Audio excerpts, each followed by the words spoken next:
전매 기망. 나는 집 한 채를 원했을 뿐. 두 채면 전매에 유리하다는 속삭임. 절차적 기망으로 취소된 생활형 숙박시설 분양계약. 서울중앙지법 초치기 청약 및 중복 청약 권유 등 허위 안내를 이유로 계약 취소 인정. 시행사 책임과 분양제도의 신뢰 문제를 동시에 짚은 판결. 서울중앙지방법원 2024년 7월 5일 선고. 2023 가압 7495 판결에 의의. 판결의 배경. 실거주 기망은 없었으나 계약은 취소되다. 본 사건은 통상적인 실거주 가능성에 대한 기망이나 용도 위반을 문제 삼은 것이 아니라 분양 절차상의 기망 행위를 중심으로 계약의 효력을 다툰 사안이었다. 특히 수분양자들은 시행사로부터 생활형 숙박시설 두 채를 각각 청약하여 분양대금을 일부 납부했으나 청약 방식과 중복 청약 하부 관련된 설명이 허위였다는 이유로 계약을 취소하고 기지급 대금 반환을 청구하였다. 재판부는 이 과정에서의 기망 행위가 분양계약 체결에 실질적으로 영향을 주었음을 인정했고 결국 분양계약은 소급하여 무효가 되었으며 피고는 분양대금을 반환해야 한다고 판시하였다. 분양 방식과 청약 구조, 초치기 청약과 중복 청약 권유. 이 사건에서 원고들은 당초 전용 면적이 큰 C타입 한 채를 청약하려고 했으나 분양대행사 직원 N의 권유에 따라 전용 면적이 작은 A타입 두 채를 선택하게 되었다. 특히 이 과정에서 N은 중복 청약이 가능하며 초치기 방식, 선착순 입금 방식으로 당첨이 좌우된다는 정보를 제공하며 빠른 의사결정을 유도하였다.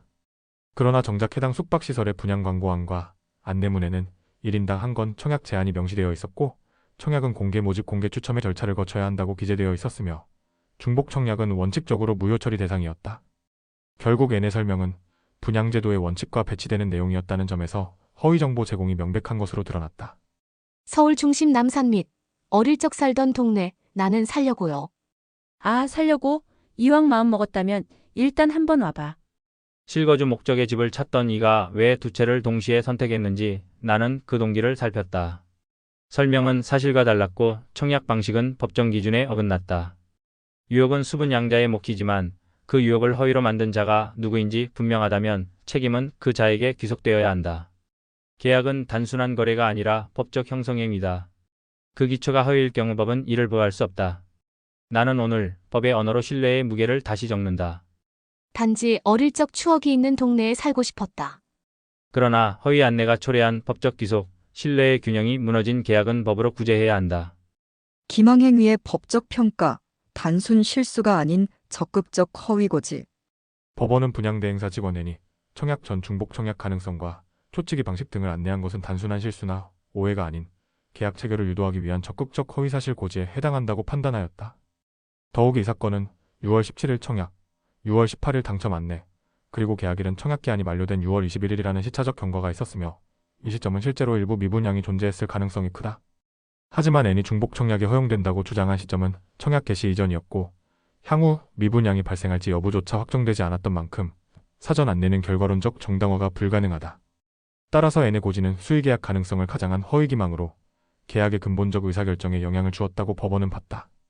시행사의 책임 귀속. 분양대행사의 행위는 시행사의 행위다. 시행사 측은 우리는 분양대행사의 분양 업무를 위임했을 뿐 직원 N의 개별 설명 내용에는 개입하지 않았다는 입장을 주장했으나 법원은 이를 받아들이지 않았다. 분양대행계약서상 대행사는 시행사의 관리 감독을 받도록 되어 있으며 실질적으로 N은 시행사의 수임인 및 이행보조자의 지위에 있으므로 그 행위는 시행사와 동일하게 법적 책임을 져야 한다고 판단하였다. 이는 향후 분양대행사와 시행사의 관계에 있어 업무 위임이 책임 회피의 수단이 될 수 없음을 재확인한 의미 있는 판시로 해석된다. 시행사는 자신이 책임져야 할 고지 안내 의무를 외주화했다는 이유만으로 면책될 수 없다는 점이 법적으로 정리된 셈이다. 분양계약의 법적 취소. 기망에 따른 계약 무효의 확정. 법원은 원고들이 제출한 소장이 피고에게 송달된 시점을 계약 취소의 의사표시로 보았고 이에 따라 분양계약은 소급하여 무효가 되었다고 판단하였다.